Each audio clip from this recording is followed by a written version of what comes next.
আব্বা এই গরমেতে বাঁচার আমি একটা টেকনিক পাইছি। কি টেকনিক পাইছিস? বড় কোনো এসি কোম্পানির অফার পাইছিস নাকি?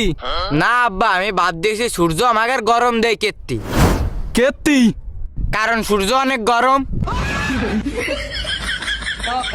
আব্বা আমরা যদি এক বালতি বরফ নিয়ে সূর্যর গাড়ি পরে ঢালিয়া দিই তাহলে কি সূর্য ঠান্ডা হয়ে যাবে না? এই উলো তোর জুতো গান একটু দেই। কেন ভাই আমার তো কেরবি? এই বিজ্ঞানীরা রকেটে করে মহাকাশে পাঠাইতে হবে। এই মহাকাশে পাঠানোর জন্য আর পিটি জুতোতে বাড়ে আগুন ধরাতে হবে। আব্বা এটা বাদ দাও, আমি তোমার একটা সহজ প্রশ্ন করি। কয়ে ফেল, দেরি করিস নে।